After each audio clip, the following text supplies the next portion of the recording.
to. Tenderly je mesto za sve ljude koji hoće da rešavaju problem sa koji mogu da budu duboko povezani i da imaju veliki doprinos na krajnji rezultat. Tenderly smo napravili da bude firma u kojoj bismo i mi želeli da radimo. Mi smo sa tih nekih prvih linija programiranja prešli direktno u upravljanje organizacije i sa tim smo gledali da prenesemo što više stvari koje su nama bile bitne i da eliminišemo što više onih koje su nam smetali. Hello again, we're back and we're continuing with our program. We will have the opportunity to hear Bright Aboh, a data scientist at Ishago AI from Ghana.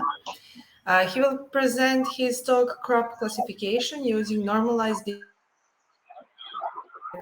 NDVI.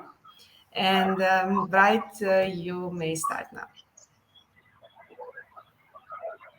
Hi, everybody. Thank you for having me. My name is Bright Aboh. I'm from Ghana. So hello again from Ghana. And I'll be presenting on crop type clustering using NDVI, Normalized Difference Vegetation Index. Thank you.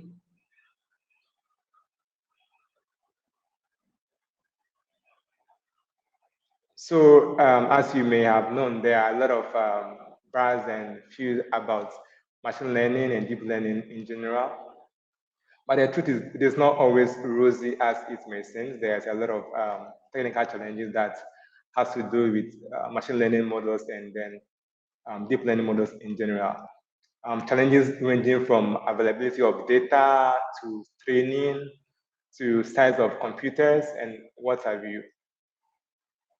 So as we also use machine learning in agriculture, the challenge is no different. So in this particular case, using machine learning in crop classification, we always going to have, or we have issues with labeled data. So labeled data means data where you have an indication of which crop is located at which location, given, of course, each geographical locations. So if you don't have adequate data or if you don't have training data, what do? So training data is like the oil that runs your motor car or your vehicle.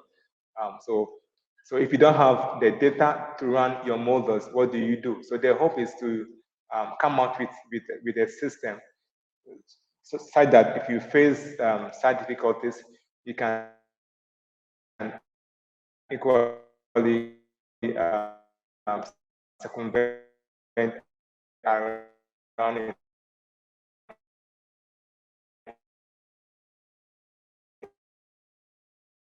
And have your result. Learning, we have unsupervised learning, and we have reinforcement learning. So on your kind of data, and then the type it comes with, a particular type may be more useful than the other type. So clustering in general is just the idea of grouping things with similar features into a particular group. So let's take an example. A retail shop wants to group its customers based on their buying patterns. So in this case, if you want to see all those who buy in the top, let's say $10 should be in a given group. All those who buy below $10 should be in another group. So when you come out with that, what you are doing is you are clustering them into peculiar groups. The whole idea is that people or elements in particular groups should be similar. Elements in a different group should be dissimilar. So the whole idea will be used in this project is, can we have features or things that will set aside each crop type so that we can be able to group them in their various locations or in their various groups. But this particular model or this particular approach has been used in the past, has been proven to be able to be very useful in crop monitoring in general. So if you have a crop that you want to monitor, a good idea, especially if you don't have a lot of data, you don't have a level of data, is to cluster them based on given conditions or based on some features in those data. So in general, if you apply machine learning to images, satellite images, this is the workflow that you normally follow. So you have your your satellite images. These images could be Sentinel, it could be Landsat, it could be or any of the satellite images you want to use. It could be commercial, it could be private, it could be free, any of them. The images you see mostly comes in RGB, it comes with near infrared. So depending on the type of images you are using, and then the kind of images or data you are going to get or you're going to use. Then another very important element is the reference data, or what we normally call the ground truth. So as I was trying to explain previously, the ground truth in this case could be items found on the ground. So maybe you have cropland, you have a forest, you have water in this example. So you need to have a locations that map these various types onto the images. So you need to have a geographical location coordinates that map these various types of crop onto the images. If you don't have these images, if you don't have this reference data, then you will be limited in the kind of approach you would go through. So let's say all these things are there, they are equal, then you should create a sample, because you cannot pass the entire data into the algorithm. So if you create a sample, then the next thing is, of course, depending on your use case or depending on what you want to achieve, then you pass it to that particular algorithm. So let's say you want to classify types of land cover. So maybe what you can do is to have your data, you pass it through an SVM model, a CAT model, or what have you. At the end of the day, what you want to get is an inference, a prediction of those various types. So the method we want to approach, or we want to implement, or we did implement in this work, is as follows. So you collect satellite images. So images are over the entire area of our interest. Then we calculate an NDVI monthly time series. And then based on this time series that we calculate, we want to create a harmonic analysis of these NDVI values. The hope is to characterize the seasonal changes that will occur in this NDVI values. Then two, we want to detect the changes that are, or that will be inherent in this harmonic terms of the NDVI. So harmonic analysis in general have two components. We have the amplitude, and then we have the phase of that time series. So when you combine these two components, you have the harmonic analysis that we're talking about. So for any given time series, with the sinusoidal waves, as you always know, it has two components. It has the amplitude and it has the phase of it. So our goal is to be able to extract this phase and this amplitude of the harmonic models, because research shows that it is this phase and amplitude that will give us the changes that we are looking for, based on which we will extract, or we will put the spectral signature or the spectral indices into clusters. So the clusters in our case is the number of or the type of crop type that we are looking at. All right. So for this purpose, we collected satellite images for a period of between 2019 to 2021, and a 3-year period time. Okay. So there are several types of satellite images that we have. You have Landsat 8, you have Landsat 7, you have Sentinel, just to name a few of them. For our particular case, we want to use Sentinel-2 images for a particular reason. First of all, we want to consider the revisiting time of these images. What I mean by revisit time is that how often do the satellite images take pictures of this particular location. So for something like Sentinel-2, every 10 days, we expect to have a new image of that location. This is very, very important, because if you want to detect changes in the ground, then we need a more recent images. Landsat gives about 14 days of time revisit. Another reason why we choose to use the Sentinel-2 band is the fact that the resolution is some have in 10 meters, some are in 20 meters, some are in 60 meters. The band we want to use, which are blue, green, and red, and the near infrared are in normally comes in 10-meter resolution. What it means is that the sentinel or the satellite will zoom much closer to the ground at 10 meters. So you'll be able to see clearly, or your algorithm will be able to see clearly what are on the field for the purpose of classification, the purpose of clustering. If you go for satellite that has a longer or a higher resolution, like let's say 60 or 100, your algorithm will not do well because the algorithm will not be able to pick things that are on the ground very, very, very well. So from the topic, you realize that you're going to use normalized difference vegetation index. This is just a particular type of spectral indices. There are several spectral indices that are used for different purposes. Now, in the purpose of classifying crop type, and then including the vegetation or the health of the vegetation, NDVI stood out to be very, very useful in that regard. So how do we come up, or how does this work?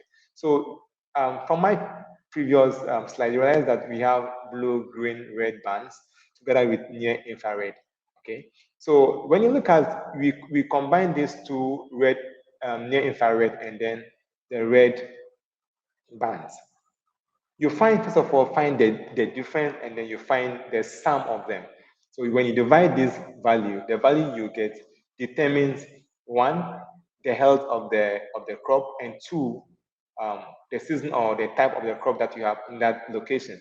So when you look at for example, the images on your right, you have two different images.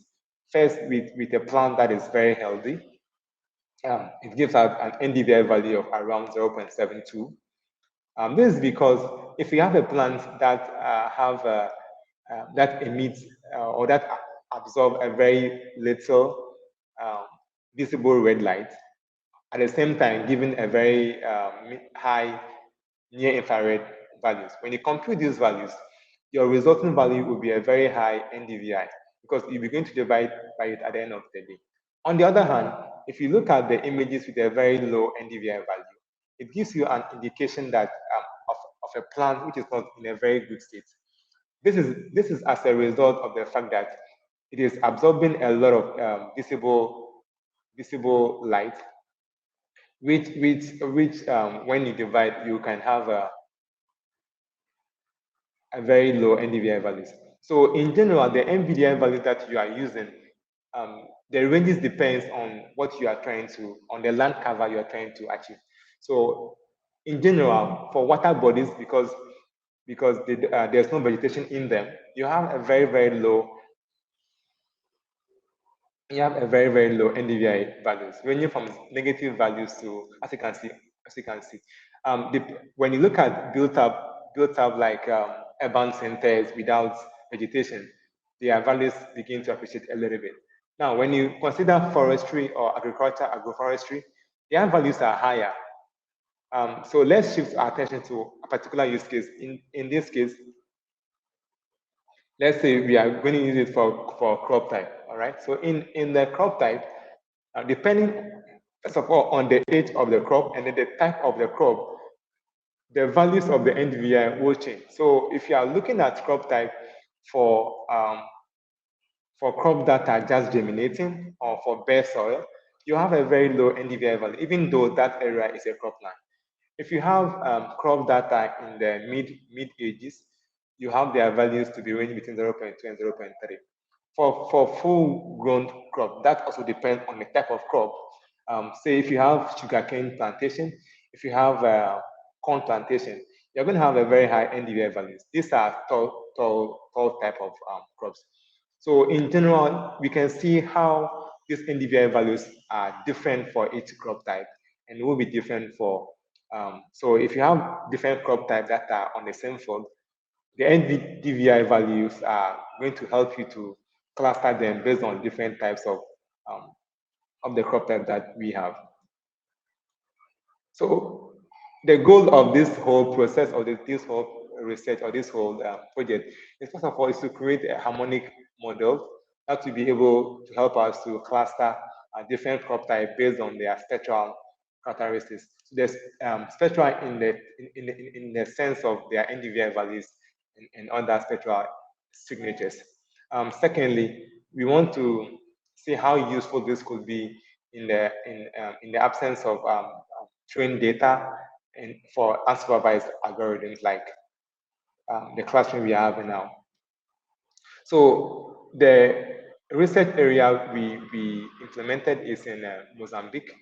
Mozambique, for this particular area, we have crops like banana, we have potato, and then we have corn being grown on this various area of interest.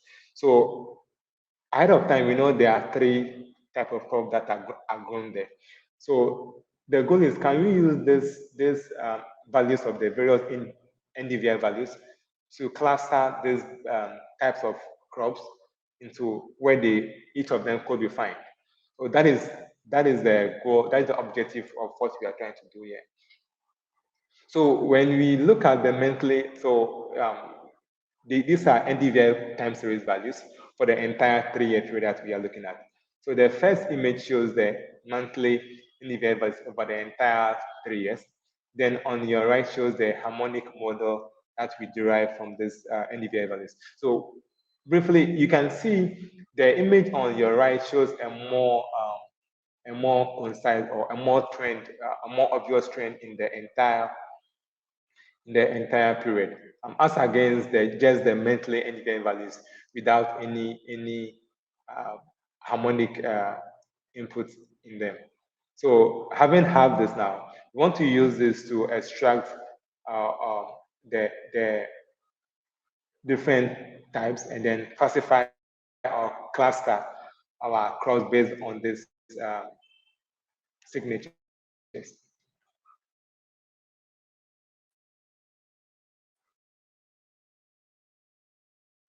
So our answer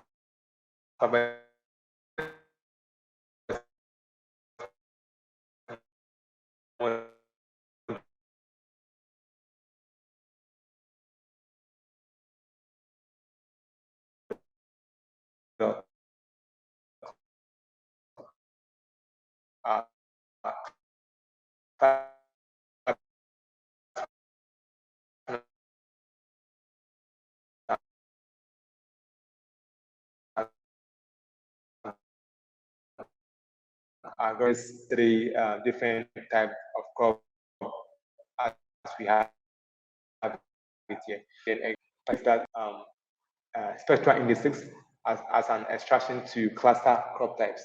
So, and then secondly, we've been able to use the crop type clustering in face of limited data, and where we don't have any training data, we've been able to demonstrate that yes, again, we can cluster and come out with a very good work. Finally, we've been able to draw a map or classification map that shows where each of these crop types are being grown for further work or further analysis. Because we use unsupervised learning in an essence of training data or label data, what this means is that they are inherit some prediction errors because we will not be able to validate this result because we don't have training labels. So this is one of the limitations that we think our model or approach is facing.